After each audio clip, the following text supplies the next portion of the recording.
여러분 반갑습니다. 네, 제가 설교만 하다가 특강은 처음인데 또 다른 떨림이 있습니다. 그래도 시작하기 전에 잠깐 기도하고 제가 시작하도록 하겠습니다. 하나님 감사합니다. 오늘 우리에게 또 좀 세계관에 관해서, 특별히 기독교 세계관에 관해서 우리가 배울 수 있는 기회들을 주심이 감사를 드립니다. 하나님, 정말 우리가 이 땅을 살아갈 때에 올바른 목표와 바른 세상에 대한 이해와 하나님의 인도하심들을 우리가 잘 분별할 수 있도록 지혜를 주시고, 이 시간이 또 우리 각 사람들에게 큰 유익이 되는 귀한 시간 될 수 있도록 주님 도와주시옵소서. 감사를 드리며 예수님 이름으로 기도합니다. 아멘. 우리 시간 시작하도록 하겠습니다. 파워포인트 좀 띄워주시겠어요? 오늘 우리가 기독교 세계관, 제가 이제 3번에 걸쳐서 강의를 하게 될 텐데, 첫 번째 시간입니다.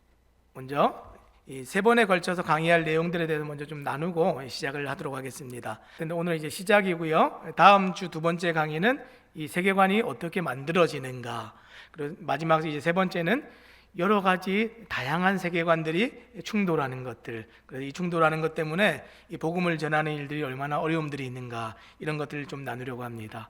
그래서 오늘은 우리가 첫 번째 세계관의 시작인데, 창조된 세상이 있고 만들어진 세상이 있다 하는 이런 내용을 함께 다루게 될 겁니다. 세계관의 시작, 오늘 우리가 이제 좀 나누게 될 내용입니다. 창조된 세상과 만들어진 세상. 창조라는 것과 여러분 만들어졌다는 것 좀 차이가 있는 것 잘 아시죠? 창조라는 것은 본래 하나님께서 처음 만들어 주신 것을 창조라고 얘기하고, 그 위에 만들어진 어떤 재료들을 가지고 사람들이 기발한 생각들을 해서 뭔가를 만들어내면 그것을 이제 만들었다, 이렇게 얘기를 합니다. 그래서 우리가 이 좀 문학적인 표현으로 멋있는 걸 만들어 놓고 새로운 창조다 이렇게 표현을 하기도 하지만, 그것은 창조가 아니죠. 처음 원래 하나님께서 만드신 세상에 대한 이해와 목적, 그것을 좀 바르게 알고 오늘날 우리가 살아가는 세상과 우리가 가지고 있는 생각과 마음들을 좀 비교하는 좀 시간들을 가지려고 합니다. 만들어진 세상이 뭔지, 우리의 생각에 이런 잘못된 기원들이 어디서 시작됐는지, 창조된 세상과 기독교적인 관점에서 세상을 바라보는 것은 어떤 것인가, 오늘 이런 개론적인 것들을 좀 나눠보도록 하겠습니다. 자, 먼저 시작하기 전에 우리 말씀 먼저 읽고 시작할게요. 히브리서 11장 말씀인데요, 함께 읽겠습니다. 시작. 믿음은 바라는 것들의 실상이요 보이지 않는 것들의 증거니 선진들이 이로써 증거를 얻었느니라. 믿음으로 모든 세계가 하나님의 말씀으로 지어진 줄 우리가 아나니 보이는 것은 나타난 것으로 말미암아 된 것이 아니라 믿음으로 바라는 것들의 실상이요, 이렇게 얘기를 했습니다. 그리고 보이지 않는 것들의 증거니 그랬습니다.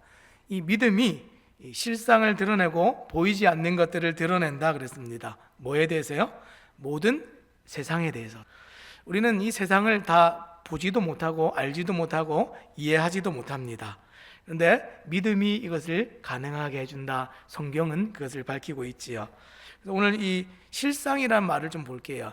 실상이란 말은 진짜란 얘기죠. 진짜 세계가 있다라는 뜻인데, 실상이란 말은 이제 휘포스타시스라는 이제 말인데, 문자적으로 기초 또는 실체, 확증, 이런 뜻을 가지고 있습니다. 무슨 얘기냐면 객관적인 실체를 얘기하는 것이 이 실상입니다. 주관적이라는 것은 개인의 생각들이죠. 근데 객관적이라는 얘기는 아무리 시대가 변하고 상황이 변해도 변하지 않는 것, 이게 진짜 객관적인 것입니다. 근데 세상의 기초와 근간은 하나님 처음 만드셨을 때부터 지금까지 단 한 번도 바뀌거나 변한 적이 없지요. 근데 사람들의 생각이 바뀌면서 세상에 대한 이해는 바뀌어도 하나님 만드신 세상은 바뀐 적이 없습니다. 그래서 오늘 이 두 가지 차이들을 좀 살펴보려고 합니다. 그래서 사람의 주관적인 생각이나 흔들리는 것들이 아니라 바뀌지 않는 것들을 가지고 세상을 바르게 이해하는 것들을 한번 우리 살펴보겠습니다. 자, 먼저 우리 세계관에 대해서 좀 살펴볼 텐데, 이 세계관에 대한 정의입니다. 사전을 찾아보면 이런 말들이 나오는데 한번 읽어보겠습니다. 시작. 한 사람이 사물들에 대해 가지는 근본적인 심년들의 포괄적인 틀. 표정이 많이 좋지 않으십니다. 좀 우리가 쉽게 좀 알아보려고 사전을 찾아봤더니 사전이 막 더 어렵게 얘기를 하고 있어요. 한 사람이 사람들에게 대해 가지는 근본적인 신념들의 포괄적인 틀, 그렇죠? 제가 이렇게 강의를 시작하면 너무 어려울 것 같아가지고 오늘 최대한 제가 쉽게 풀어보려고 좀 재밌는 것들을 많이 가지고 왔습니다. 이렇게 강의하진 않을 거고요. 자, 기독교 세계관에 대해서 우리가 나눌 텐데 좀 쉽게 이해하기 위해서 이 기독교 세계관이란 말을 좀 따로 떨어뜨려서 오늘 좀 이해를 해보려고 합니다. 기독교 세계관. 그래서 관이라는 것은 우리 어떤 관점을 얘기하는 거고요. 세계라는 말은 우리가 살고 있는 이 세상, 이 땅을 얘기하는 거고, 기독교라는 것은 성경에서 말하고 있는 하나님께서 원하시는 마음들, 계획들, 이런 것들을 우리가 기독교 이렇게 얘기해 볼 수 있겠죠. 그래서 이 세 가지를 가지고 좀 기독교 세계관을 좀 쉽게 이해를 좀 해보려고 합니다. 자, 우리 여기 앞에 나와 있는 그림이 있는데 뭐가 보이시나요? 나무가 보이시나요? 또 어떤 분들은 얼굴이 보인다 이렇게 하시는 분들도 계세요. 이것은 지금 얼굴을 만들려고 한 게 아니라 지금 나무가 있는데 이 나무에 얼굴이 비치는 것처럼 지금 보이는 것이죠. 진짜는 뭡니까? 진짜 실체는 그냥 나무예요. 그런데 이것을 사람들이 의미를 부여하고 해석을 하니까 뭐가 됐습니까? 얼굴이 되었죠. 지금 만들어진 세상입니다. 이 진짜가 아니에요. 근데 사람들이 이런 생각들을 하다 보니까 이게 이렇게 보이기도 합니다. 자, 이거 한번 볼게요. 이 뭘까요? 뭐가 보이세요? 오리가 보이세요? 혹시 토끼가 보이시는 분 안 계십니까? 토끼 귀도 있고 눈도 있고 입도 있고. 아, 이제 보이세요? 예. 이게 지금 뭐냐면 이 게슈탈트 심리학에서 사람들이 인지하는 것들을 주관적으로 해석을 어떻게 하는가 보려고 일부러 만들어 놓은 그림입니다. 이 형태주의 심리학이라고 그러는데요. 사람의 이 생각이나 견해나 각도에 따라서 이렇게 다르게 보이는 거죠. 우리가 이 생각하는 것들이 얼마나 기준이라는 것이 명확하지 않은지 좀 생각해 볼 수 있는 그런 그림들입니다. 자, 이 비슷한 것을 동화로 이렇게 만들어 놨어요. 오리야 토끼야라는 책인데요. 어떤 내용이냐면 지금 이것도 똑같은 내용입니다. 지금 에미 크루즈 로젠탈이라는 분이 이 동화를 만들었는데 이 주관적인 해석에 따라서 다 다르게 보인다는 거예요. 자, 이것에 대해서 우리 함께 좀 살펴보도록 하겠습니다. 관점의 차이에 따라서 자신에게는 진짜 그렇게 느껴진다는 거예요. 옆에 사람들이 아무리 나는 이게 토끼야 그런데 여기는 나는 오리야 이러면 끝나는 겁니다. 서로 막 진짜를 얘기하고 있기 때문에 서로 눈에 보이는 진짜를 얘기하고 있기 때문에 끝이 나지 않는 싸움이죠. 이 동화의 내용을 한번 볼까요? 눈에 비치는 걸 가지고 자꾸 싸웁니다. 서로 맞다고 우기죠. 뭐라고 얘기합니까? 한쪽에서 저 오리 주둥이를 봐. 저 오리 맞잖아. 이렇게 얘기하죠. 그랬더니 한쪽에서 무슨 소리를 하고 있는 거야? 저 귀를 봐. 지금 토끼잖아. 이렇게 얘기를 하고 있어요. 누가 맞습니까? 둘 다 맞죠. 지금 둘 다 눈에 보이는 걸 가지고 진짜라고 얘기하고 있으니까. 자, 그랬더니 또 뭐라고 얘기합니까? 쉿, 들어봐. 오리 소리가 들리지 않니? 이제 진짜로 이제 오리라고 믿으니까 이제 소리도 들려요. 그랬더니 이제 한쪽에서는 웃기는 소리 하고 있네. 지금 토끼잖아. 지금 토끼 소리가 나잖아. 킁킁킁 하잖아. 내가 진짜라고 믿기 시작하면요, 이제 막 환청도 들리고요, 막 소리도 들리고 막 그게 너무나 이제 그렇게 보이기 시작합니다. 자, 그러고 나서 이제 뭐라고 합니까? 날려고 한다. 오리라고 생각하니까 지금 날려고 한다는 거예요. 지금 조금 움직였더니 난대요. 그랬더니 또 이쪽에서는 조금 이렇게 토끼가 움직였더니 뭐라고 합니까? 뛰려고 한다. 예, 생각하기 나름이죠. 자, 그랬더니 이제 빵을 딱 갖다 대면서 오리가 맞아. 지금 빵 조각을 먹으려고 하잖아. 그랬더니 반대쪽에서 뭐라고 합니까? 토끼가 맞아. 당근을 지금 먹으려고 하잖아. 자신의 믿음과 신념을 지키기 위해서 지금 어떻게 합니까? 이제 지금부터는 계속 의미를 부여하기 시작하죠. 이게 깨지면 안 되는 거예요. 내가 믿는 세상이 되어버렸습니다. 그러니까 이게 깨지면 내가 사는 세상이 깨지기 때문에 지금부터는 자꾸 이제 그런 쪽으로 생각하고 방향을 계속 이렇게 가는 거죠.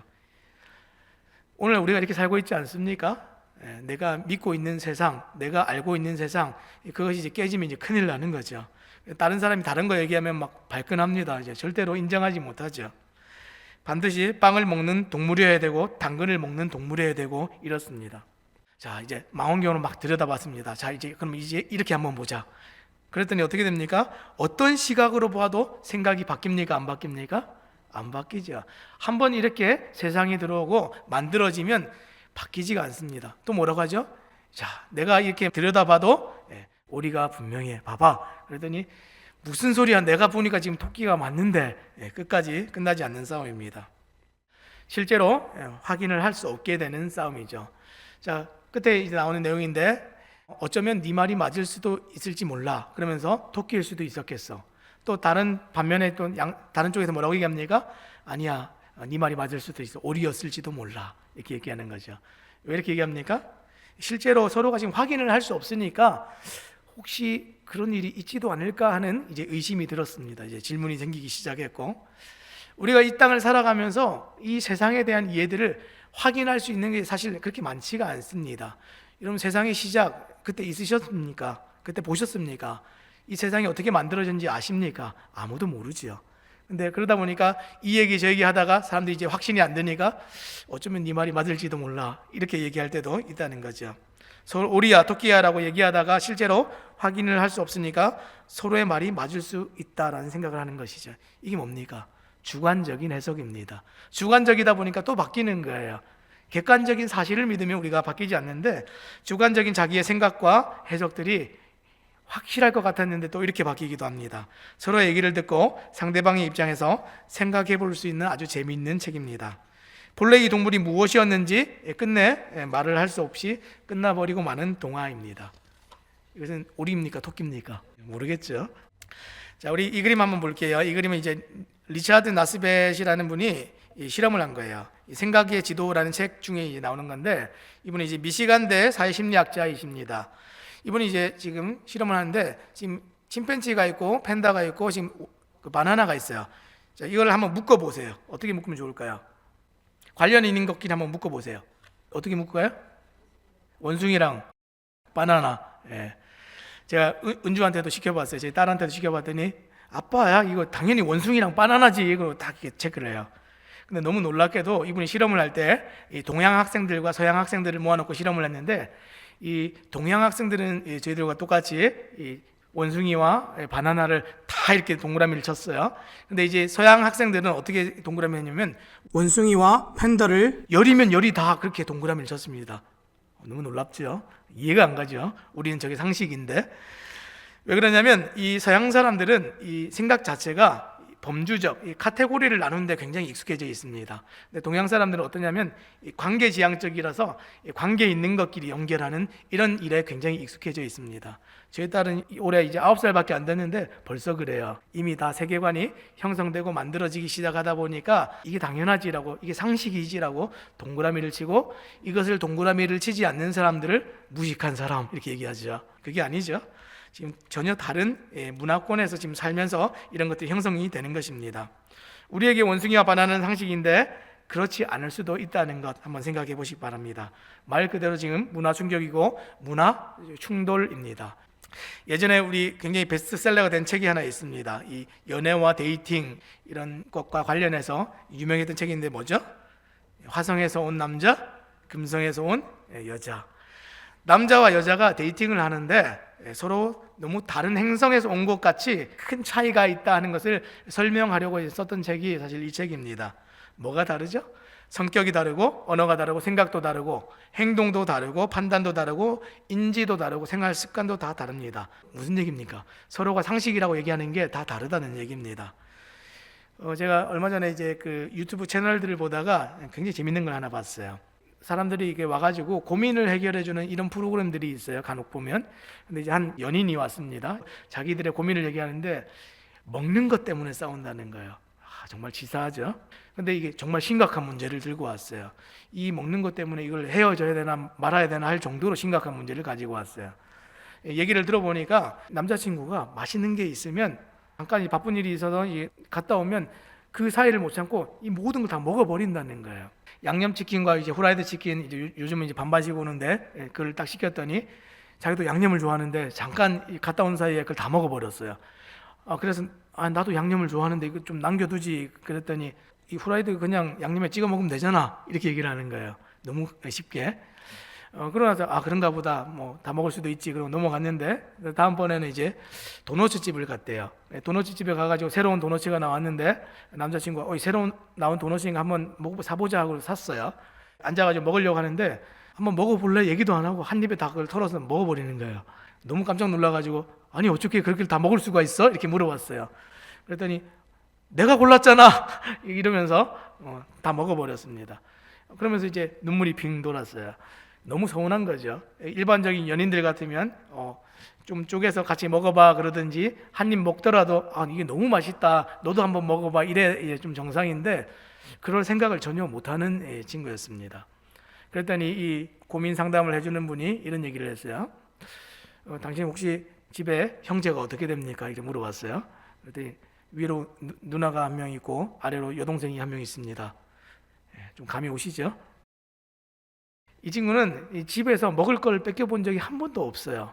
당연하게 이제 자기에게 맛있는 것이 오면 자기가 다 독차지해서 먹어야 되는 줄 알았어요. 누나는 이제 남동생이고 집에 첫째 아들이니까 다 양보를 하고 또 동생은 또 동생이라서 다 양보를 하고 부모님은 첫째 아들이니까 또 다 챙겨주신 거예요. 항상 이렇게 자랐기 때문에 그 문화에서 자랐기 때문에 이걸 이해를 할 수 없는 거예요. 진짜로 몰라서 모르는 거죠. 우리는 이해가 안 되죠. 그런데 그런 일들도 있습니다. 너무나 다른 세상에서 문화에서 자라면 이런 일들이 일어납니다. 자, 지금 남자와 여자의 문화 충돌이 이렇고요. 자, 우리 지금 안경인데 세계관을 우리가 얘기할 때 이런 안경의 비유를 합니다. 지금 우리가 쓰고 있는 안경에 따라서 지금 다 다르게 보이죠? 색깔도 다르게 보이고 모든 것이 다양하게 보입니다. 그래서 세상을 내가 어떻게 이해하는가? 어떤 사람들은 이렇게 안경으로 이해를 합니다. 그래서 제가 아이들 이제 혹시 이 양육을 하게 될 일이 있으면 제일 첫 시간에 제일 첫 번째 하는 질문이 있습니다. 너는 세상을 어떻게 이해하니? 자, 너는 세상이 살만하다고 생각하니? 아니면 그렇지 않다고 생각하니? 이렇게 물어보면 어떤 아이들은 세상은 정말 살만하죠, 괜찮죠 이렇게 얘기하는 아이들이 있는 반면에 아이들인데 벌써 세상은 정말 죽을 것 같아요, 정말 힘든 거예요 이렇게 얘기하는 사람들도 있습니다. 왜 그러죠? 자기가 경험한 세상이 진짜로 그렇기 때문에 그렇게 얘기를 하는 것이죠. 아이들이 가지고 있는 이 세상을 이해를 해야 제가 이 어디서 왜곡이 일어났는지를 보고 제가 복음을 전할 수 있기 때문에 그런 질문들을 하게 됩니다. 우리는 이 안경을 언제 쓰죠? 본래는 시력이 좋지 않을 때 안경을 쓰게 됩니다. 근데 안경은 세상을 바르게 볼 수 있도록 도와주는 도구인데 시력이 좋지 않은 사람에게 올바른 안경을 씌워줘야 세상을 바르게 봅니다. 그런데 올바른 안경을 씌워주지 않으면 어떻게 되겠습니까? 왜곡이 일어나죠. 저도 이제 눈이 나쁘기 때문에 굉장히 도수가 높습니다. 근데 제가 이제 쓰는 안경을 다른 분들이 쓰면 막 세상이 팽팽팽 이렇게 돌겠죠, 그죠? 그래서 이 시력이 안 좋은 사람에게는 올바른 안경을 씌워줘야 되는 것이죠. 그러나 잘못된 안경을 쓰면 세상이 실제랑 정말 다르게 왜곡될 수가 있습니다. 성경에도 이랬던 사람이 한 명 나오죠. 성경에 어떤 사람이 나옵니까? 니고데모라는 사람이 나오는데 우리가 잘 알고 있는 요한복음 3장 말씀입니다. 요한복음 3장에는 우리가 복음의 핵심이다 얘기하는 요한복음 3장 16절 말씀도 있지요. 근데 그 3장 16절 말씀이 왜 나왔을까요? 이 니고데모라는 사람이 등장하면서 그 이야기들이 나오고 있습니다. 우리 말씀 한번 좀 다 읽지 않고 제가 몇 절씩 좀 잘라놨는데 한번 읽어보겠습니다. 시작. 예수께서 대답하여 이르시되 진실로 진실로 내게 이르노니 사람이 거듭나지 아니하면 하나님의 나라를 볼 수 없느니라. 니고데모가 이르되 사람이 늙으면 어떻게 날 수 있사옵나이까? 두 번째 모태에 들어갔다가 날 수 있사옵나이까? 예수님께서 이 구원에 관해서 말씀하신데 새롭게 태어나야 된다. 새로운 세상, 새로운 하나님 나라에 우리가 들어가야 새롭게 태어나는 거야 이렇게 가르쳐 주시는데 이해를 못하죠. 이것을 볼 수 있는 눈이 없습니다. 그러다 보니까 그가 어떻게 얘기합니까? 굉장히 엉뚱한 얘기를 하죠. 어떻게 엄마 뱃속에 다시 들어갈 수가 있습니까? 이런 얘기를 합니다. 지금 보지를 못해서 하는 우둔한 대답이고 질문입니다. 또 뭐라고 얘기합니까? 6절과 7절 또 읽어보겠습니다. 시작. 육으로 난 것은 육이요 영으로 난 것은 영이니 내가 내게 거듭나야 하겠다 하는 말을 놀랍게 여기지 말라. 지금 이 땅의 것과 또 전혀 다른 개념의 새로운 세상을 예수님 얘기하신다라고 지금 설명을 해주고 계시죠. 자, 그랬더니 9절 10절 가니까 또 뭐라고 얘기합니까? 니고데모가 대답하여 이르되 어찌 그러한 일이 있을 수 있나이까? 예수께서 그에게 대답하여 이르시되 너는 이스라엘의 선생으로서 이러한 것을 알지 못하느냐? 뭐라고 했어요? 어떻게 그런 일이 일어날 수 있습니까? 그런 일은 일어날 수 있다는 거예요? 없다는 거예요? 없다는 거예요. 여러분, 이 세상에 우리가 실제로 일어날 수 있는 일이 있고 일어날 수 없는 일이 있어요. 이걸 뭐라고 얘기하냐면 믿음이라고 그래요. 여러분들도 이 세상을 살아가면서 이건 진짜야, 이건 가짜야 이렇게 구별짓는 믿음이 다 있으세요. 저희 딸도 제 딸 얘기를 해서 제가 죄송한데 저희 딸이 아직 어리기 때문에 이 세계관이 형성되고 있는 시기이기 때문에 제가 자꾸 말씀을 드리는 거예요. 9살인데 이미 제가 거짓을 얘기하는지 진짜를 얘기하는지 다 알아요. 제가 가끔 아이를 이제 놀려주려고 장난을 자주 칩니다. 말을 이제 올바로 하지 않고 막 꼬아서 하거나 막 정말 장난스럽게 말도 안 되는 얘기를 하면 이 아이가 뭐라 그래요? 좀 어릴 때는 아빠가 진짜 그래요 뭐 이러면서 믿었는데 요즘 이제 좀 재미가 없어요. 에이 아빠 세상에 그런 게 어디 있어 이렇게 얘기해요. 세상에 그런 게 있을 수 없다라고 믿는 믿음이 생겨버렸어요. 이게 믿음입니다. 근데 우리가 이 믿음이 제대로 확립되지 않고 성경을 보면요, 에이 세상에 이런 일이 어디 있어 이런 게 너무 많아요. 그렇죠? 성경에는 우리가 하나님을 바르게 알고 세상을 이해하지 못하면 믿을 수 없는 것들 투성입니다. 지금 니고데모가 그랬어요. 올바른 안경을 쓰지 못하니까 지금 예수님 얘기하시는데 제대로 알지를 못해요. 오히려 예수님 책망하시죠. 아니 너는 이스라엘의 선생이라고 하는 자가 이런 것도 몰라? 이런 걸 볼 수 있는 눈이 없어? 이렇게 얘기하시죠. 마지막 12절입니다. 함께 읽겠습니다. 시작. 내가 땅의 일을 말하여도 너희가 믿지 아니하거든 하물며 하늘의 일을 말하면 어떻게 믿겠느냐. 지금 이해할 수 있는 능력과 수준이 되지가 않는다는 얘기예요. 오늘 대부분의 사람들이 이 세상을 이해하는 일에 있어서 세계관을 이해하는 일에 있어서 전무합니다. 혹시 오늘 이 강의 전에 세계관이라는 말 들어보신 분 계십니까? 기독교 세계관이라는 말 혹시 접해 보신 분 계십니까? 한국 땅에 이 대한민국에 이 기독교 세계관을 가르치는 사람이 굉장히 많지 않고요. 그리고 이런 세계관에 대한 이해를 가지고 있는 사람들이 굉장히 적습니다. 그러다 보니까 이 다음 세대 아이들에게 이것을 가르치고 하나님의 말씀을 바르게 인식시키는 일에 굉장히 어려움들이 있다 그래요. 우리만 보아도 지금 주변에 세계관이라는 말 들어본 사람들이 많지 않죠. 그래서 이것을 우리가 잘 아는 일이 굉장히 중요합니다. 왜요? 니고데모처럼 이렇게 떠나는 사람들이 있지 않도록 하기 위해서 그렇죠. 자, 우리가 다시 한번 이 만들어진 세상들에 대해서 좀 더 보도록 하겠습니다. 뭐죠? 거울방입니다. 거울방. 혹시 이 거울이 잔뜩 있는 거울방에 들어가 보신 적이 있으십니까? 거울방에 들어가면 세상도 굉장히 많이 보이고 사람도 내가 한 명 서 있어도 굉장히 많은 데가 보이죠. 이게 거울방입니다. 근데 제가 하나 물어볼게요. 이 거울방 안에서 진짜는 몇 개입니까? 진짜는 딱 한 개밖에 없죠. 진짜 세상은 하나밖에 존재하지 않는다. 이게 하나님께서 우리에게 주신 명제입니다. 진짜 세상은 뭐밖에 없죠? 하나님이 처음 만드셨던 그 세상밖에 없는 거예요. 근데 하나님께서 처음 만드셨던 세상과 하나님께서 처음 디자인하신 그렇게 만들어서 가도록 하신 세상밖에 없는데 사람들이 자꾸만 하나님 만드신 세상을 비틀고 다르게 해석하고 오해하면서 다른 세상을 바라보는 관점들을 많이 만들어낸 거죠. 이게 마치 거울방과 같습니다. 수많은 진짜 같은 세상 속에 살고 있는 거죠. 거울방 속에 들어가면 거울 보면 그 속에 비친 내 모습은 진짜 같습니까? 가짜 같습니까? 그림 같아요? 진짜 같죠. 너무 진짜 같기 때문에 사람들이 속고 있는 거죠. 하지만 우리가 오늘 좀 잊어버리지 말아야 될 것은 진짜는 몇 개밖에 없습니까? 진짜는 하나밖에 없습니다. 혹시 여러분 이 세상이 시뮬레이션이다, 가상현실이다라고 얘기하면 믿으시겠습니까? 이 세상은 가상현실일 가능성이 있습니다. 누군가 이렇게 얘기했어요. 2001년에 한 저술지에 논문 하나가 올라왔습니다. 이 논문 제목이 당신은 컴퓨터 시뮬레이션에 살고 있습니다. 가상세계 속에서 살고 있습니다. 이게 논문 제목입니다. 미래의 기술 발전 속도가 지금의 100분의 1로 아주 느려진다고 가정을 하더라도 언젠가는 우리가 현실과 구별되지 않을 정도의 가상세계를 구현할 수 있다라고 전제를 하고 이 논문이 이제 내용을 시작합니다.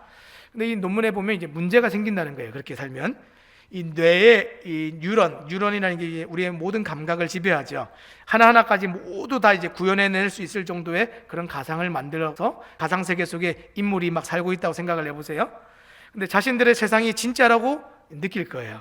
그리고 그들의 가상 세계 속에서도 과학 기술은 또 발전을 하고 또 그 속에서도 현실과 구별되지 않을 정도의 시뮬레이션을 만들어낸다면, 이 말은 우리가 한번 가상 세계를 만들면 또 가상세계가 또 만들어지고 그 속에서 또 가상세계가 또 만들어져서 아까 그 거울방처럼요, 무한에 가까운 가상세계가 만들어질 수 있다, 무한에 가까운 우주가 만들어질 수 있다라는 전제입니다. 이게 이 논문의 내용들이에요. 근데 논문의 이제 결론이 이런 거예요. 그렇다고 한다면 이미 그 일이 일어나지 않았다는 것을 어떻게 확신할 수 있습니까? 우리 옆에 주변 분들 보세요. 이게 진짜입니까? 우리가? 가짜 아니에요? 꿈 아닙니까? 꿈? 가상현실에 살고 있지 않는가. 사람들이 이런 발상을 하고 생각을 하고 상상을 하기 시작했습니다. 이 세상 너머에 뭔가가 있지 않을까? 이게 진짜일까? 가짜일까? 세상도 이런 고민하는데 우리는 이런 고민하지 않습니다. 좀 해야 됩니다. 자, 그러고 봤더니 이 논문에 근거해서 일론 머스크가 이런 얘기를 했어요. 99.9999%의 확률로 이 세상은 시뮬레이션이다. 이렇게 얘기를 했습니다. 이 일론 머스크가 누구냐면 이 전기자동차 회사 이 테슬라라는 회사의 CEO입니다. 그리고 항공우주장비 제조, 생산 및 우주 수송 회사인 스페이스X의 CEO입니다. 두 개 회사의 CEO예요. 우리가 잘 알고 있는 그 영화 아이언맨 있잖아요. 그 영화 아이언맨의 실제 모티브가 된 사람이 이 사람입니다. 2021년 1월 7일 기준으로 테슬라의 주가가 743% 폭등했습니다. 올랐습니다. 그래서 지금 현재 1월 7일 기준으로 세계 최고 부자의 타이틀을 얻은 사람이 일론 머스크라는 사람입니다. 과학자이기도 하고요. 이런 회사 경영자이기도 합니다. 이 사람이 지금 뭐라고 얘기했다고요? 99.9999%의 확률로 이 세상은 시뮬레이션입니다. 가상현실입니다. 이 가상현실이라고 확신에 차서 말을 한 것이 아니고요. 수많은 시뮬레이션이 존재하는데 그 중에서 진짜 현실은 하나밖에 없을 테니까 10억 개의 세상이 만약에 있다고 가정을 하면 그 중에 하나만 진짜일 테니까 그래서 이 세상이 시뮬레이션일 아닐 가능성이 10억 분의 1이다 이렇게 얘기를 한 거예요. 진짜는 하나밖에 없으니까 가능성을 따지자고 한다면 99.9999%의 확률로 세상이 지금 가짜다라고 얘기하는 거예요. 너무 놀라운 발상이죠. 진짜 말하고 싶은 핵심이 뭐예요? 세상의 진짜는 하나라는 얘기예요. 너무 어렵게 제가 뱅뱅 돌려서 얘기를 했는데 이것만 기억하시면 돼요. 이 세상의 진짜는 하나밖에 없다는 거예요. 그 하나가 무엇이죠? 하나님께서 만들어 두신 세상. 자, 그러면 넘어가 보겠습니다. 그럼 왜 이렇게 다양한 거짓 세상들이 만들어질까 한번 생각해 보셨습니까? 지금 그 허버트 사이먼이라는 사람이 1978년에 노벨 경제학상을 탔습니다. 이 사람은 행정학의 아버지라 불리는 사람이에요. 이분이 굉장히 똑똑하신 분이에요. 20개국어를 하실 수 있는 분이에요. 대단하시죠? 천재예요, 천재. 근데 이분이 노벨상을 어떻게 탔냐면 논문 하나를 잘 써서 노벨상을 탔습니다. 노벨 경제학상을 탔는데 그 논문의 내용은 이런 겁니다. 의사결정에 관한 논문입니다. 사람들이 어떻게 선택을 하고 결정을 해서 행동을 하는가 이런 내용을 담고 있는 것이 이 사람의 논문입니다.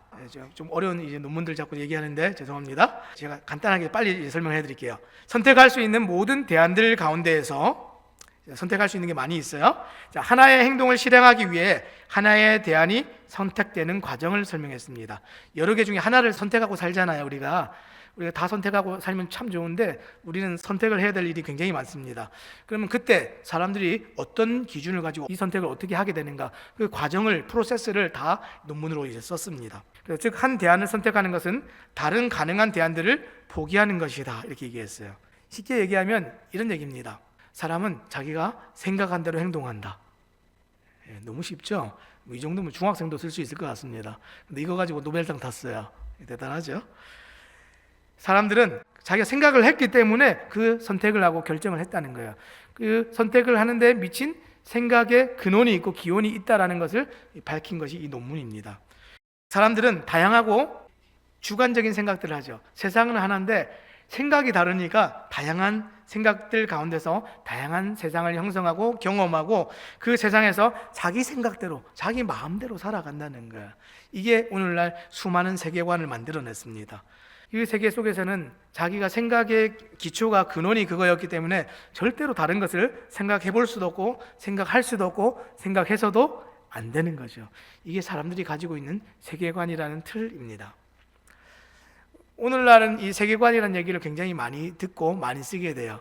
혹시 어른들은 잘 못 들어보실 수 있는데 이 젊은 사람들은 세계관이란 말 굉장히 많이 들어요. 어떤 때 듣죠? 게임, 영화, 애니메이션. 지금 보면 이 마블 영화예요. 마블 세계관, 그죠?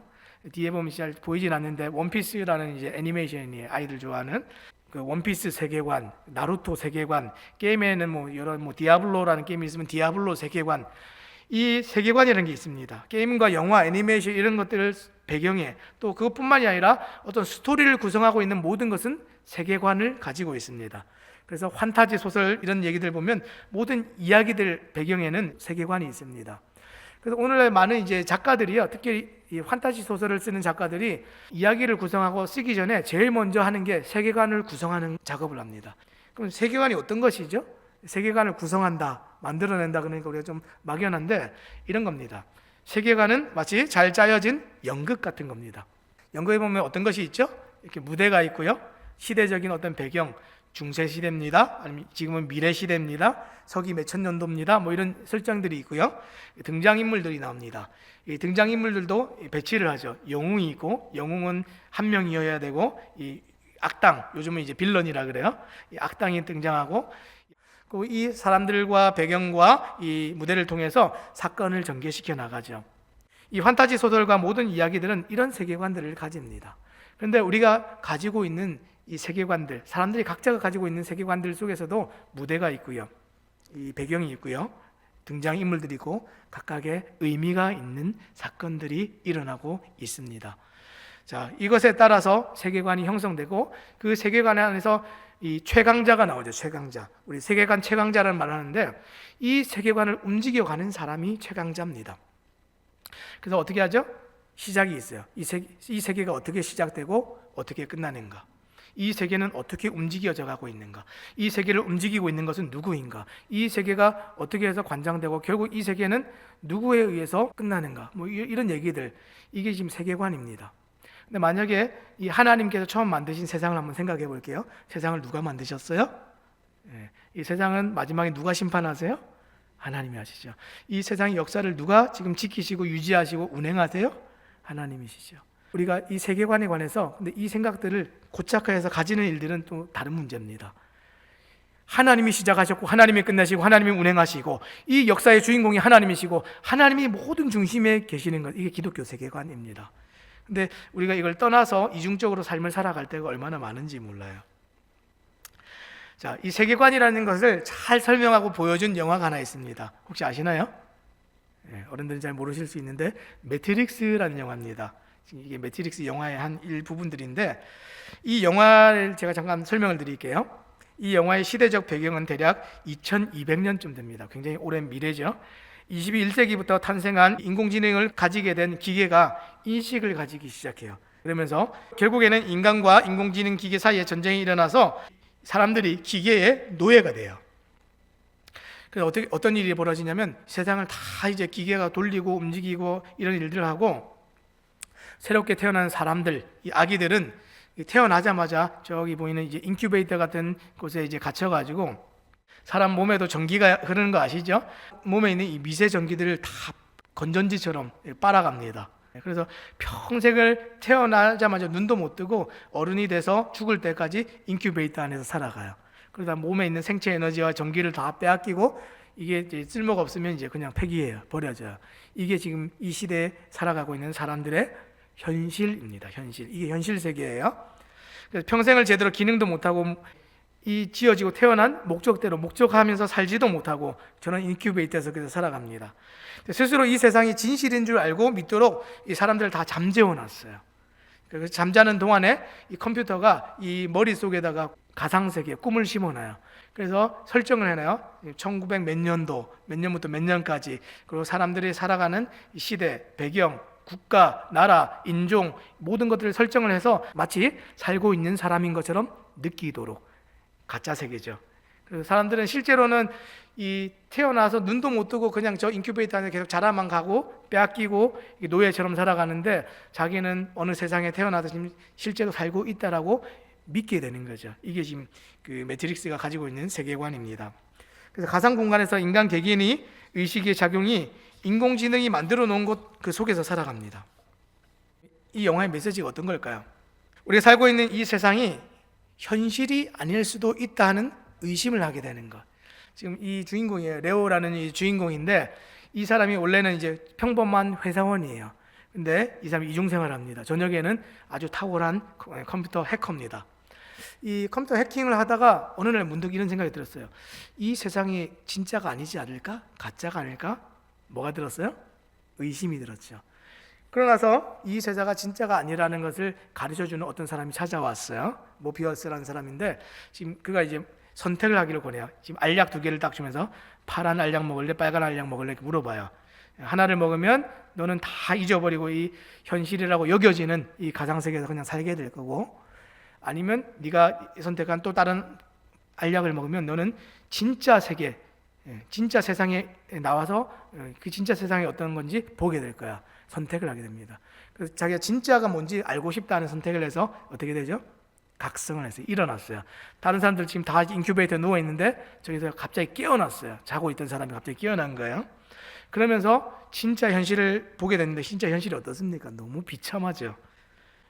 우리의 모습과 너무 비슷하지 않습니까? 하나님 만드신 세상에서 사단의 종노릇하면서 죄 때문에 우리가 정말 하나님 나라에서 살던 우리가 정말 빼앗겨져서 저렇게 노예가 되어져서 착취당하고 시키는 대로만 하면서 살 수밖에 없는 사람들의 현실을 바르게 이해하고 알지 못하면, 각성하지 못하면 우리가 하나님 만드신 세상으로 나아가기를 우리가 선택하지를 못하죠. 감히 선택하지를 못하죠.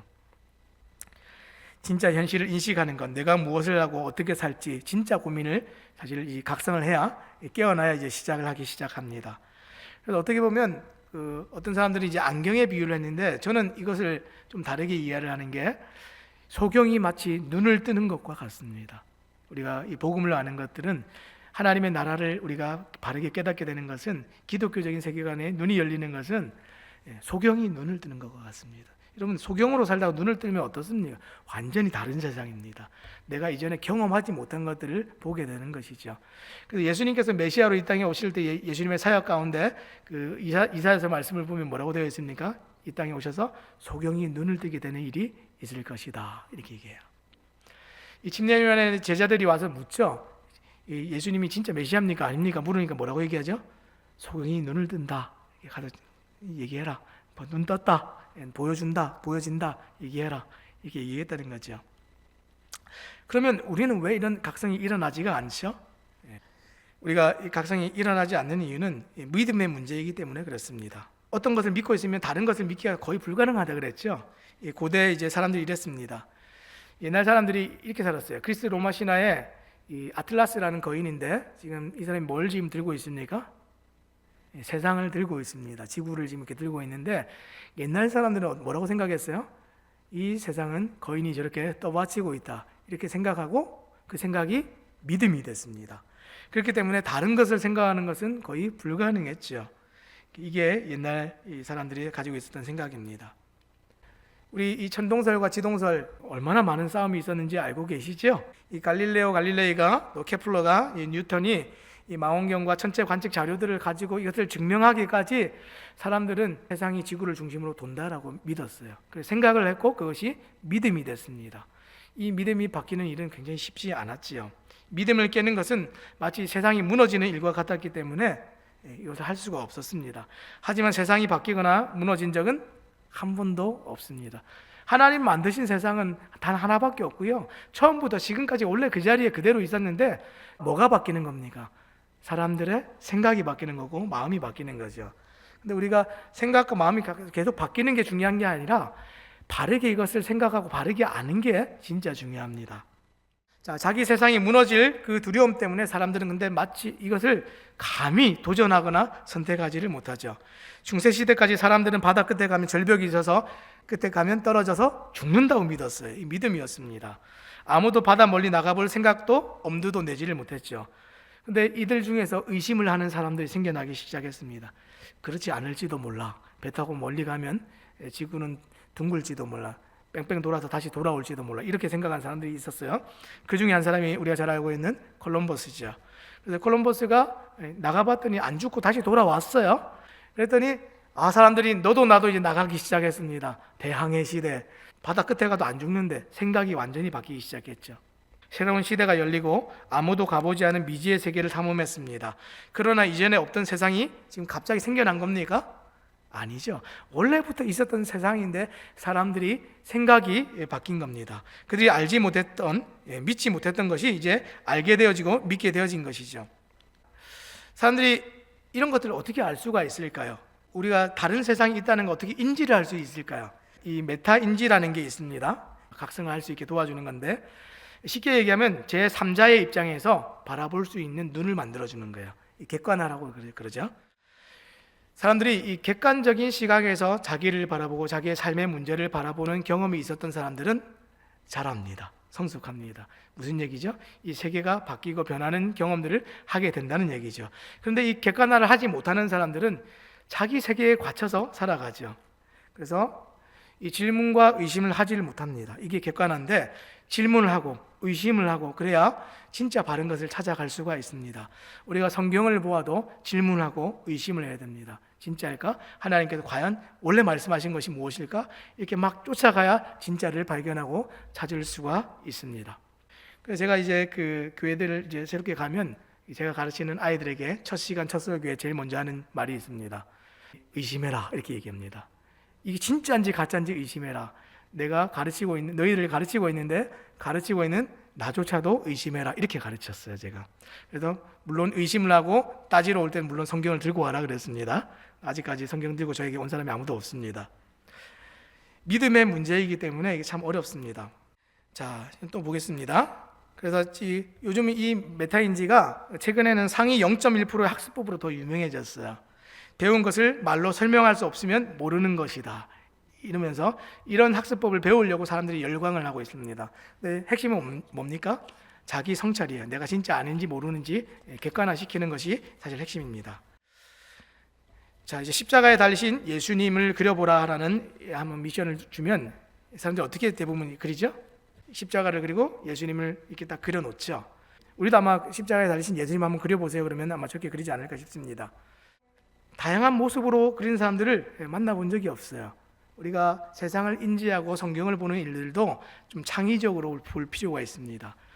만약에 창의적이다라는 말을 우리가 영어로 표현하면 뭐라고 하면 좋을까요?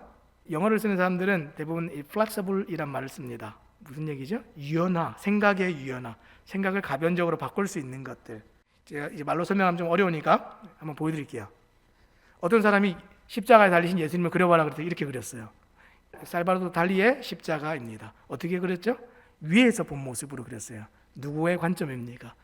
하나님의 관점입니다. 하나님께서 만약에 예수님을 보신다면 마치 이런 모습이지 않을까? 세상을 다 내려다보면서 이런 모습이지 않을까? 생각이 갇혀 있으면 볼 수 있는 많은 것들을 놓치게 되죠. 생각이 갇혀 있으면 더 큰 세상을 볼 수가 없습니다. 생각이 갇혀 있으면 진짜 현실이 무엇인지 모른 채 세뇌돼서 살아갈 수밖에 없지요. 우리 우물안 개구리라는 말이 있습니다. 그 세상이 전부인 줄 알고 살아가죠. 옆에 보면 부족 사람이 있습니다. 이 부족 사람들에게 복음을 전하는 일은 쉬울 것 같습니까? 어려울 것 같습니까? 어렵죠. 선교 자체가 참 어려운데 선교를 이해할 때 제일 먼저 사람들이 이해하는 것이 이 언어와 문화입니다. 그 사람들의 문화 속에 많은 것들이 들어있고 이 문화를 이해하지 못하면 복음을 전할 때 왜곡이 일어나기 때문에 문화를 잘 공부합니다.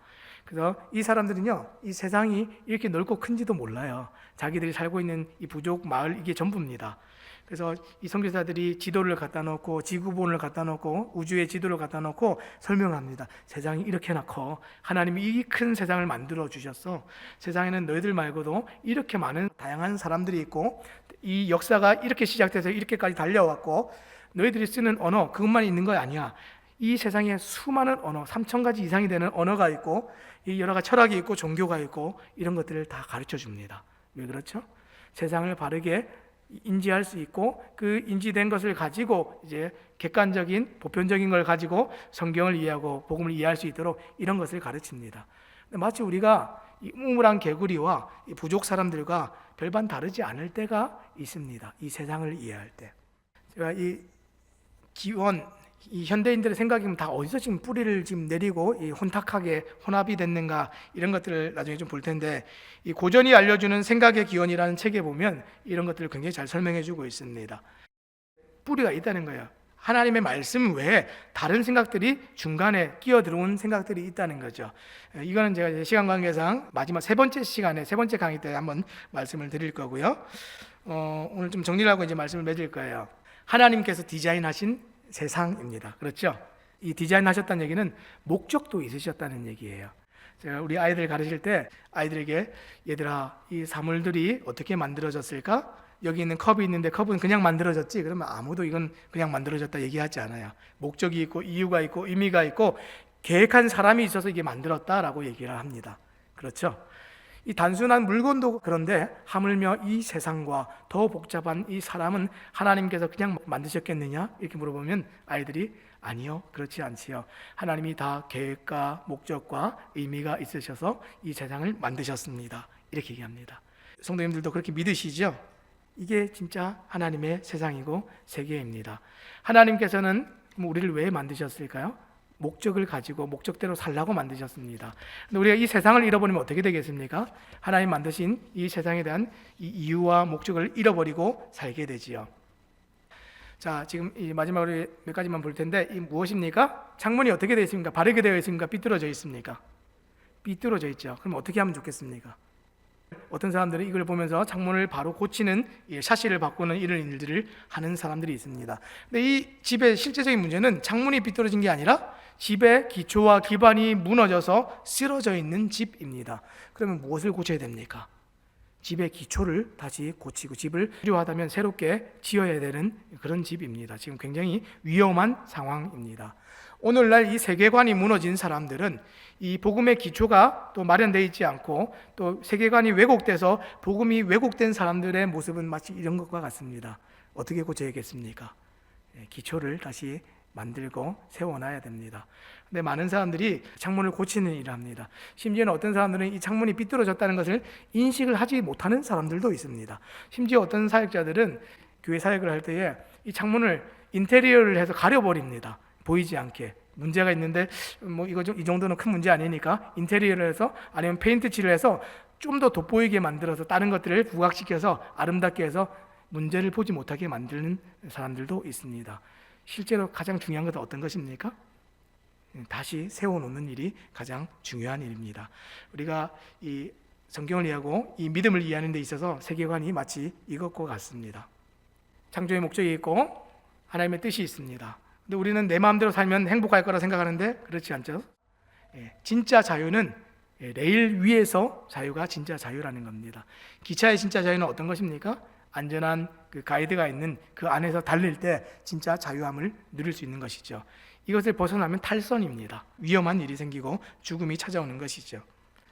자, 오늘 말씀을 맺겠습니다. 오늘 세계관에 관해서 오늘 큰 개념과 이 주제들, 만들어진 세상과 진짜 세상, 하지만 그 중에서도 진짜 세상은 하나님 만드신 세상밖에 없다는 것들을 우리가 좀 살펴보았는데, 이 그림은 지금 나니아 연대기에 나오는 이 그림입니다. 그 C.S. 루이스의 작품인데 지금 마녀가 나오고 옆에 포들그럼이라는 사람이 나옵니다. 이 사람은 지금 아이들이 이 마녀에게 잡혀간 왕자를 구하러 가는데 이 포들그럼이 어른인데 같이 갑니다. 이 마녀가 보면 뭘 하고 있냐면 이 불을 피워서, 화로에 불을 피워서 연기를 피우고 있습니다. 그리고 만돌린 같은 악기를 연주하면서 책에 보면 아이들을 미혹한다 이렇게 되어 있습니다. 미혹하고 분별하지 못하게 분별력을 떨어뜨리는 일을 하고 있습니다. 그러니까 이제 이 포들그럼이라는 사람이 어떻게 하냐면 불 타고 있는 그 화로에 자기의 발을 집어넣습니다. 발을 집어넣어서 그 불을 꺼버립니다. 굉장히 용기 있는 행동이죠. 우리가 이 세계관을 바꾸는 일들은 어려서부터 이 세계관들이 만들어지고 형성되는데 정말 용기 있는 이런 어른들이 있어서 이 혼탁한 세상의 물결들이 올 때에 아이들이 그런 것에 물들지 않고 혼탁해지지 않고 세상의 어떤 교육과 미디어와 이런 것에 물들지 않도록 하는 일은 책임 있는 용기 있는 어른들이 있어야 또 가능하다라는 것을 저희가 이제 생각해 볼 겁니다. 그래서 이 이야기는 이제 두 번째 다음 강의 시간에 우리가 또 함께 하도록 하고요. 오늘 배웠던 내용 잘 기억하시고 또 이번 한 주간 또 살아가는 동안에 진짜 하나님께서 만드신 세상 나도 좀 다 경험하고 싶다, 좀 누려보고 싶다 하는 그런 소원함들이 우리에게 있으시기를 또 우리 주님의 이름으로 부탁드립니다. 기도하겠습니다. 하나님 감사를 드립니다. 오늘 우리가 또 기독교 세계관 첫 번째 시간 우리가 가졌습니다. 진짜 세상과 거짓 세상 우리가 한번 살펴보았는데, 하나님 만드신 세상 외에 이 땅에는 하나님 만드신 세상을 또 다르게 보는 시각과 각도와 또 수많은 관점들이 있다는 것을 우리가 생각했습니다. 하나님, 우리가 이것을 분별할 수 있는 분별을 성경에서 얻게 하여 주시고, 우리가 이것을 분별할 수 있는 분별을 하나님의 생각에서 우리가 또 얻을 수 있도록 주님 도와주시옵소서. 짧은 시간 우리가 또 이것을 나누었지만 이것이 우리에게 있어서 또 우리의 생각을 바꿔내는 또 귀한 시간이 될 수 있도록 주님께서 또 주장하여 주시옵소서. 이 시간 돌아갑니다. 또 삶의 모든 자리에서 우리가 정말 하나님께서 주시는 또 현실들을 또 바르게 인식하고 바라볼 수 있도록 주님 힘과 지혜를 더하여 주시옵소서. 감사드리며 예수님 이름으로 기도합니다. 아멘.